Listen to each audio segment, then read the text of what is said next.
The red sun was rising over Seoul when something impossible happened. Giant ships appeared in the sky without making any sound. Each ship was as big as a whole city block. Captain Kim Tae-ho grabbed his binoculars and looked up at the closest ship floating above the Han River. The ship's surface was shining with a strange blue light that hurt his eyes. Kim Tae-ho had been a soldier for 20 years. He had seen many things in his life, but nothing like this. His hands were shaking as he held the binoculars. The ship was so big that it blocked out the morning sun. Other ships were floating over other parts of the city, too. Lieutenant Park Min-soo ran into the room. His face was white with fear. "Sir, we are getting messages on every radio and TV channel. The voices are speaking Korean, English, Chinese, Japanese, all languages at the same time." Kim Tae-ho put down his binoculars and walked to the command center. All the screens were showing the same thing. A tall creature was standing in front of them. It looked like a very tall human, but its skin was changing colors from silver to purple. Its arms and legs were longer than a human's. When it spoke, its voice sounded old and tired. "People of Earth," the creature said. "I am Ambassador Velter of the Galactic Confederation. We've been watching your planet for a long time. We know about your wars, your progress, your problems. We are here because your world is in danger. There are evil races in space that eat entire planets and kill everyone living on them. We want to protect you from these monsters." Kim Tae-ho felt his heart beating fast. He looked around the room at his soldiers. They were all staring at the screens with open mouths. Some of them looked scared. Others looked excited. But Kim Tae-ho felt something different. He felt suspicious. "Why now?" he asked out loud. "Why are they here now?" The alien continued talking. "We have protected many worlds in our galaxy. We have the technology and weapons to keep you safe. All we ask is that you trust us and follow our guidance. We know what is best for your species." Park Min-soo looked at his captain. "Sir, what do you think we should do?" Kim Tae-ho was quiet for a long time. He had fought in many battles.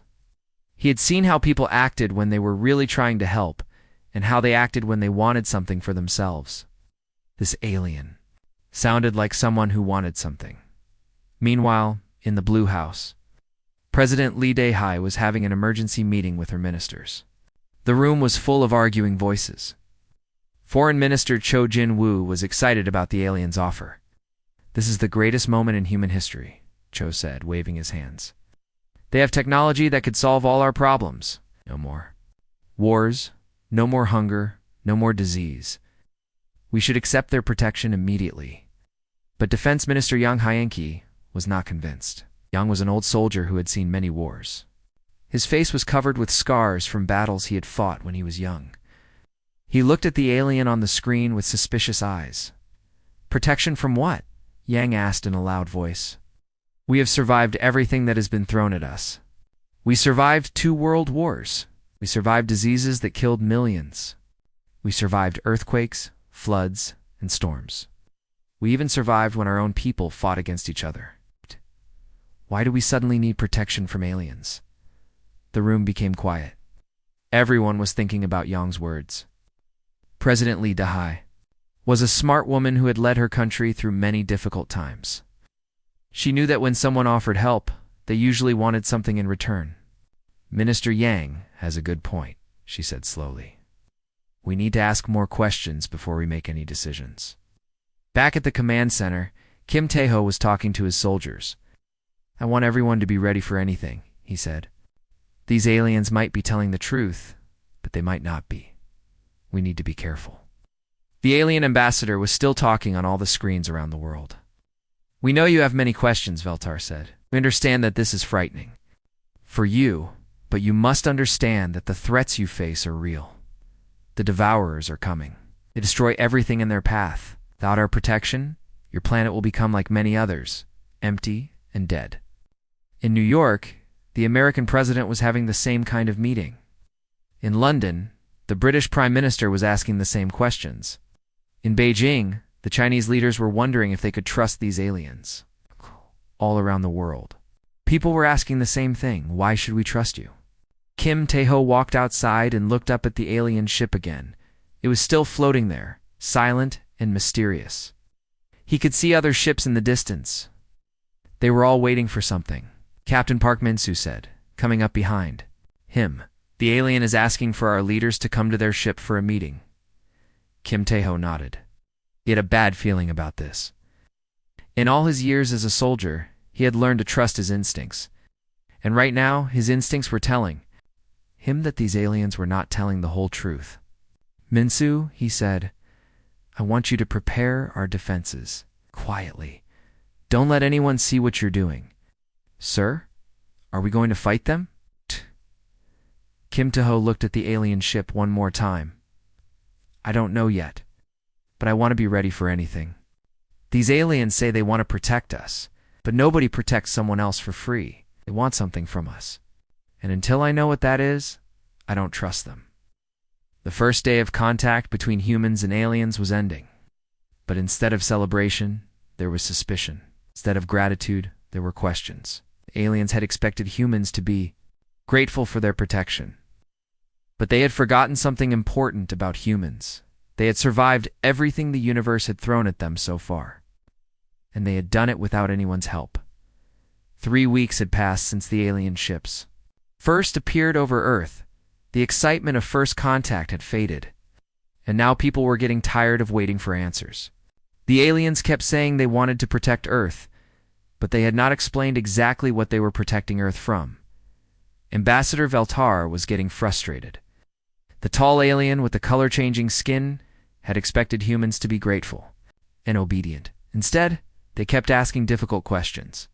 Today, he was standing in the United Nations building in New York, trying one more time to convince the human leaders. The big meeting hall was full of people from every country on Earth. Presidents, prime ministers, generals, and scientists all sat in their seats looking up at the alien ambassador. Veltar raised his long arms, and suddenly the air above him filled with moving pictures made of light. Look at this, Veltar said, his voice echoing through the hall. These are the Devourers. They are the monsters I have been telling you about. The pictures showed terrible things. Dead planets with no trees, no water, no life at all. Space. Stations that had been torn apart like toys. And everywhere there were creatures that looked like giant insects. They had sharp teeth and claws, and they moved through space in huge groups, destroying everything they touched. These creatures eat everything, Veltar explained. They don't just kill people, they eat entire planets. They've destroyed hundreds of worlds. Look at this battle. The pictures changed to show a space battle. Alien ships that looked like the ones floating over Earth were fighting the insect creatures. But the alien ships were losing. The insects were swarming over them like angry bees, tearing them apart. This was the Catherian Defense Fleet, Veltar said sadly. They were brave warriors, but they could not stop the Devourers, just like many others before them. In the front row, General Kung Byung-ho was watching the battle carefully. He was an old soldier who had fought in many wars.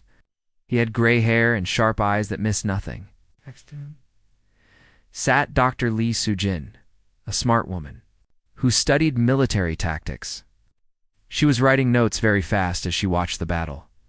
General Kang stood up slowly. Ambassador Veltar, he said in a clear voice. I have a question about this battle. Veltar's skin changed from silver to a light purple.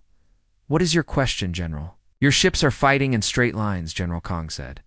They are not moving around much, and each ship is fighting by itself. Why don't they work together? The alien ambassador looked confused. What do you mean? In this battle, your ships are easy targets, General Kang explained. They are too predictable.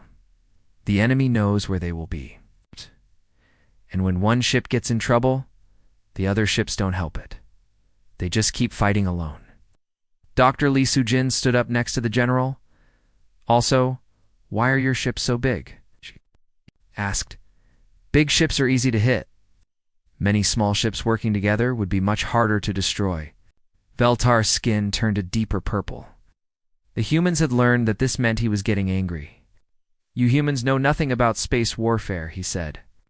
You have never even left your own planet for real battles.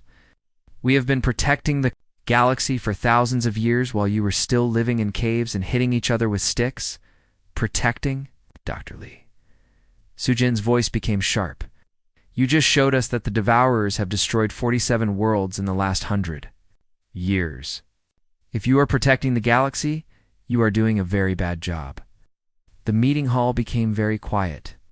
Everyone was looking at the alien ambassador, waiting for his answer. Veltar's skin was now a dark purple, almost black. Captain Nam Woojin was sitting in the back of the hall. He was a young officer who was very good with computers and technology.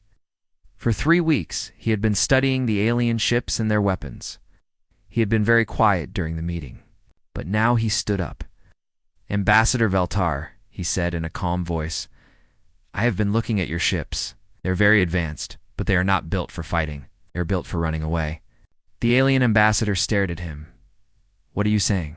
Your ships have very powerful engines for escaping quickly, Captain Nam explained. But their weapons are not very strong, and they carry a lot of supplies for long trips. These are not warships. These are refugee ships. The meeting hall was completely silent now. Everyone was staring at the alien ambassador. Adele's skin was changing colors rapidly, from purple to silver to purple again. You are not here to protect us, Captain Nam continued. You are here because you are running away from the Devourers. You are looking for a place to hide. You want to use Earth as your last hiding place. For a long moment, Ambassador Veltar did not say anything. His skin stopped changing colors and became a dull gray. Finally, he spoke. The Devourers are too strong, he said quietly. We have tried to fight them for so long, but they keep coming. They keep growing stronger. We have saved as many people as we could, but we cannot save everyone. So you came to Earth, Dr. Lee Sujin said. You came here not to protect us, but to hide behind us. Veltar looked down at the floor. Your planet is far from the main travel routes. The Devourers might not find it for many years, we thought. We hoped, that we could make a new home here. General Kang stood up again. And when the Devourers do find Earth, what then? Will you protect us? Or will you run away again? Alien Ambassador did not answer. He did not need to. His silence told everyone in the hall what they needed to know. President Lee Daehai, who had been listening quietly, finally spoke. So let me understand this correctly. You want us to give up our independence and let you rule our planet. In return, you will hide here until the monsters find us. And when they do find us, you will probably run away and leave us to die. Is that correct? Veltar's skin turned completely gray. We had hoped that together we could find a way. To defeat them? Together? General Kang laughed, but it was not a happy laugh. You want our help to fight them, but you don't want to listen to our ideas about how to fight them. The meeting was over. The humans had learned the truth. The aliens were not protectors. They were refugees who were looking for a place to hide. And they had chosen Earth not because they wanted to help humans, but because they thought it was a good hiding place. As the alien ambassador left the hall, Captain Nam Woojin turned to General Kang. Sir, what do we do now? General Kang looked out the window at the alien ships still floating in the sky. Now, we prepare for war, he said. Because if these Devourers are as dangerous as the aliens say, they will eventually find Earth. And when they do, we will be ready for them. It was very early in the morning when the alarms started making loud noises. Lieutenant Colonel Park Ji-won was sleeping in his small room at the military base when the sound woke him up. He jumped out of bed and ran to the control room as fast as he could. His heart was beating very fast because he knew that these alarms only went off when something very bad was happening. When he got to the control room, he saw Sergeant Kim Da-yoon sitting at her computer. She was a young woman who was very good at watching the sky for enemy ships. Her fingers were moving quickly over the buttons and screens. Her face was white with fear. What is happening? Park Ji-won asked. Sir, there are ships coming toward us, Kim Da-yoon said. They are at the edge of our solar system. I count 67 ships, and more are coming. Park Ji-won felt his stomach drop. Are they the alien ships that have been protecting us? Kim Da-yoon shook her head. No, sir. These ships are different. They are much bigger, and they look ... scary. Just then, all the screens in the room turned on by themselves. Ambassador Veltar appeared on every screen. The tall alien looked more frightened than they had ever seen him before. His skin was changing from gray to black very quickly. "People of Earth," Veltar said, his voice shaking. "The Devourers have found us. They are coming to your planet. You must leave immediately. Your planet cannot be saved. Everyone must get on our ships right now so we can escape." Park Ji-won stared at the screen. "Escape? What do you mean escape? Your planet will be destroyed," Veltar continued. "The Devourers will eat everything on Earth. All the plants, all the animals, all the people. There's no way to fight them. We must run away now while we still can." But in another part of the military base, Dr. Jang Min-ho was thinking about something very different. He was a scientist who studied space and planets. For the past month, he had been working on a special project. He had been studying the moon and how it moved around Earth. Dr. Jang looked up from his papers with excitement in his eyes. "Wait a minute," he said to himself. "What if we don't need to defend Earth? What if we can use Earth itself as a weapon?" Ran to find Colonel Hong Yoon-ji, who was in charge of planning military attacks. Colonel Hong was a smart woman who had been a soldier for many years. She was studying maps and trying to figure out how to fight the Devourers. "Colonel Hong?" Dr. Jang called out. "I have an idea." "What is it?" she asked. "The moon," Dr. Jang said, breathing hard from running. "We can use the moon as a weapon." Colonel Hong looked confused. "What do you mean?" "The moon is very big and very heavy," Dr. Jang explained.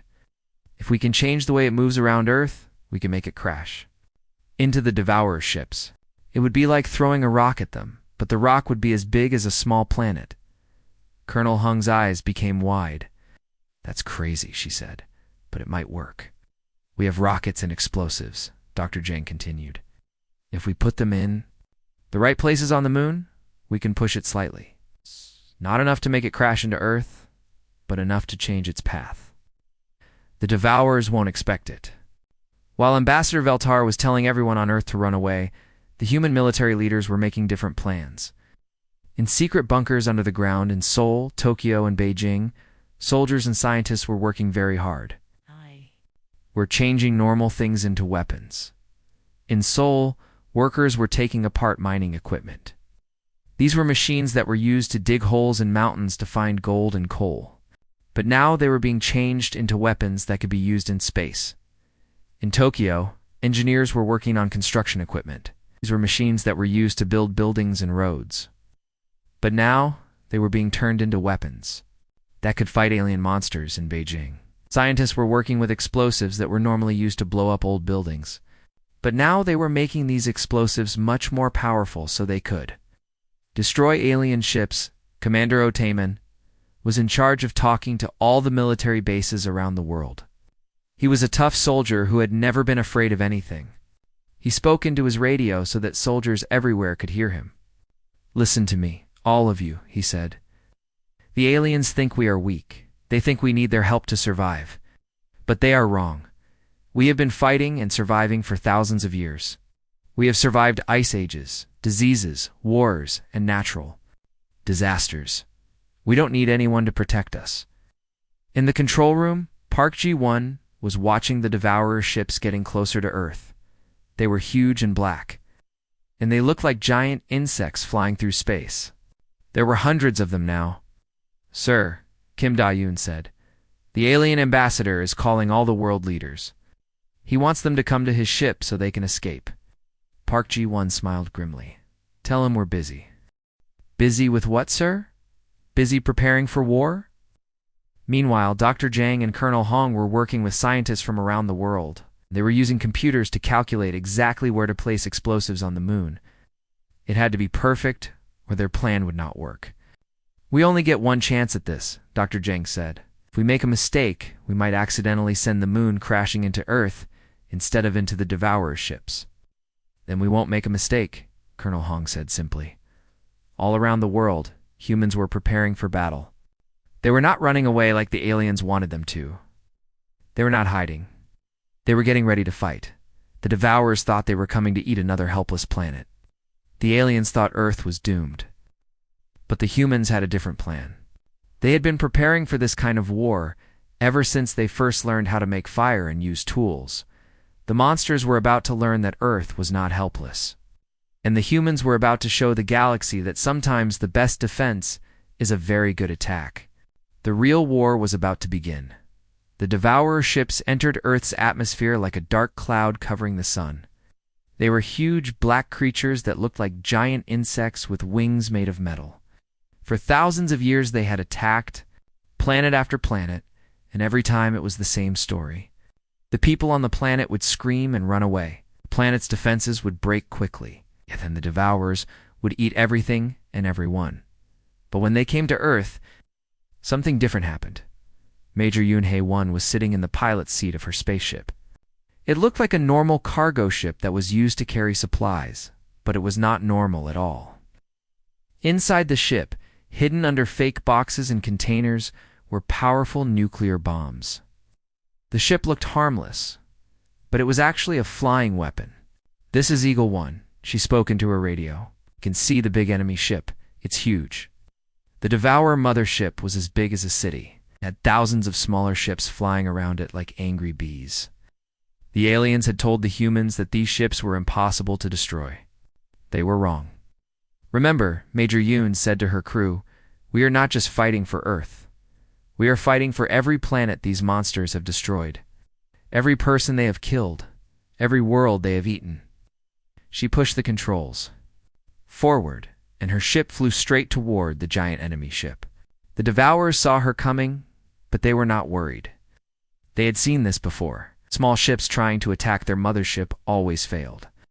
"This is for every world you have eaten," Major Yoon whispered. Then she crashed her ship right into the bottom of the enemy mothership. The explosion was brighter than the sun. The nuclear bombs inside her ship went off all at once, creating a ball of fire that could be seen from space. The giant Devourer ship began to break apart and fall from the sky. At the same time, something else amazing was happening. Commander Shendong Wu was sitting in an underground bunker near the border between North and South Korea. He was watching computer screens that showed the position of the moon. For weeks, human scientists had been placing small rocket engines on the moon. These engines were hidden so the Devourers would not see them. Now it was time to use them. "Moon rockets ready," Commander Shin said into his microphone. "All units, prepare for lunar strike." "Sir," said his assistant. "Are you sure this will work?" Commander Shin smiled. "We are about to find out." He pressed a button. Far above Earth, the rocket engines on the moon started firing. The moon began to move slightly in its orbit around Earth. It was a very small change, but it was enough. "Gravity assist in 3, 2. Mark," Commander Shin counted. The moon's movement caused thousands of rocks and asteroids to start flying toward the Devourer ships. These rocks were moving incredibly fast, faster than bullets.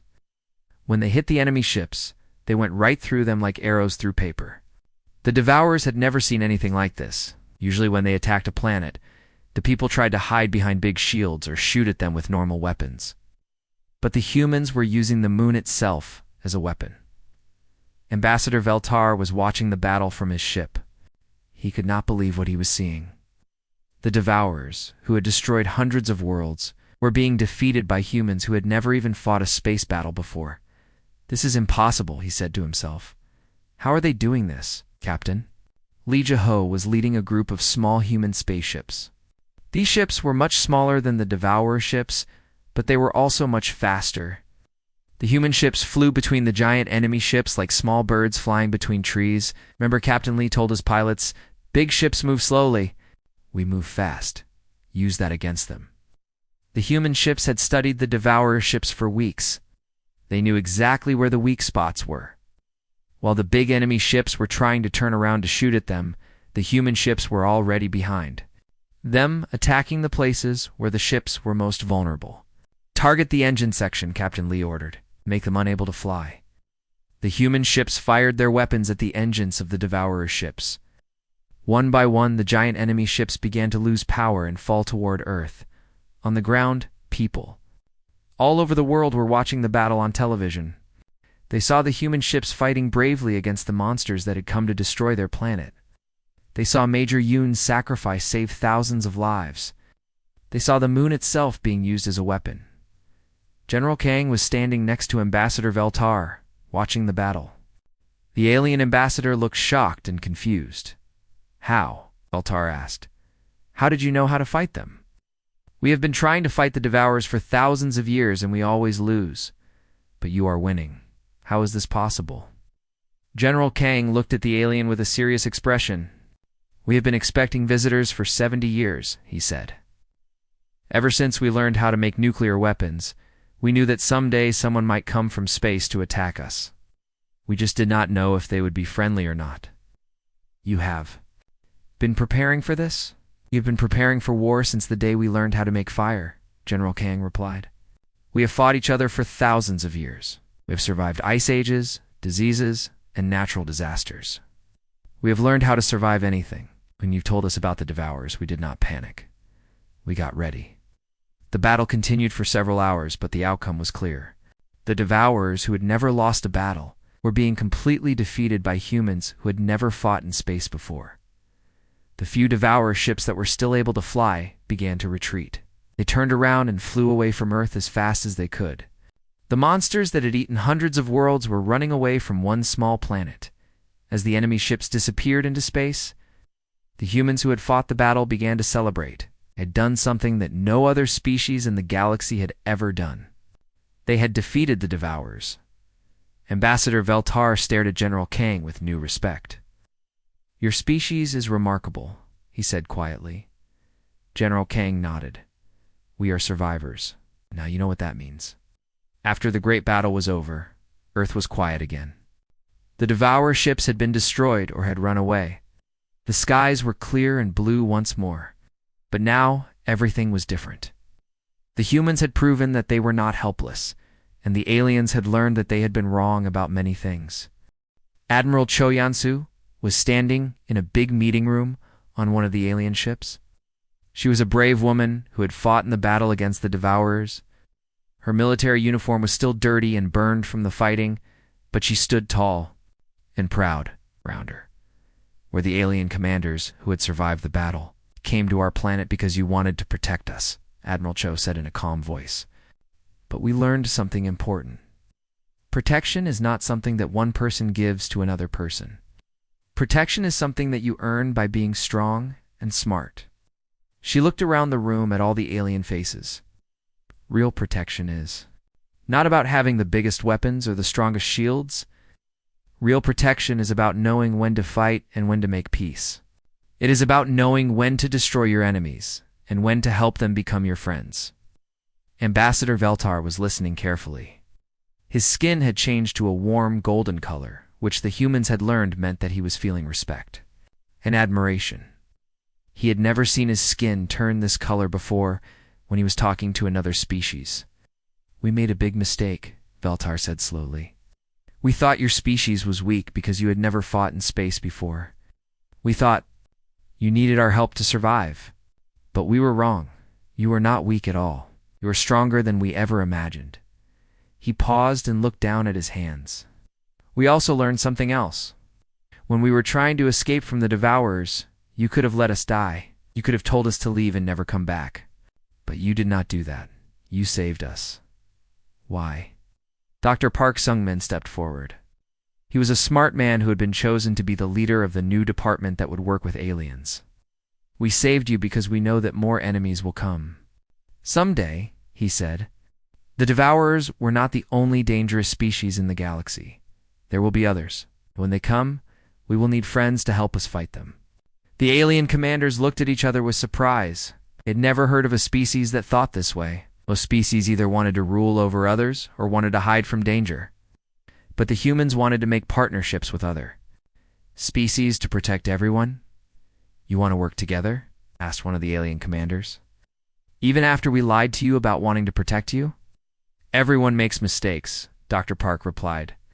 "The important thing is to learn from those mistakes and do better next time." And so began the strangest alliance in the history of the galaxy. Human soldiers began working with alien scientists. Korean engineers sat next to alien technicians, building new kinds of spaceships that had never existed before. These new ships were fast and smart like human ships, but they also had powerful alien technology. The humans taught the aliens how to fight, using tactics that were flexible and creative. The aliens taught the humans how to build technology that was more advanced than anything Earth had ever seen. Together, they created something that was better than either species could have created alone. 6 months after the battle, Captain Kim Ji-hoon was standing on the bridge of the first ship that had been built by both humans and aliens working together. The ship was beautiful and powerful. It could fly faster than any human ship, but it could also think and adapt like a human mind. Looking around the bridge, Captain Kim could see both humans and aliens working side by side. They were no longer enemies or strangers. They were partners and friends. Through the big windows of the ship, he could see Earth shining blue and beautiful in the distance. "Captain," said Lieutenant An So-young, a young human officer who was working at the communications station. "We are receiving a message from the Andromeda sector. What does it say?" Captain Kim asked. 3 different species are asking for our help," she replied. "They say that an unknown enemy is attacking their planets. They have heard about what we did to the Devourers, and they want us to help them." Captain Kim smiled. This was exactly what they had been hoping for. Word about the defeat of the Devourers had spread throughout the galaxy. Other species were learning that there was a new alliance that could help them fight against dangerous enemies. "Tell them we will come to help them," Captain Kim said. "But also tell them something else.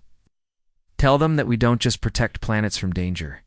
We teach the people on those planets how to protect themselves." Lieutenant An nodded and began typing the message. "Should I tell them about our training programs?" "Yes," Captain Kim replied.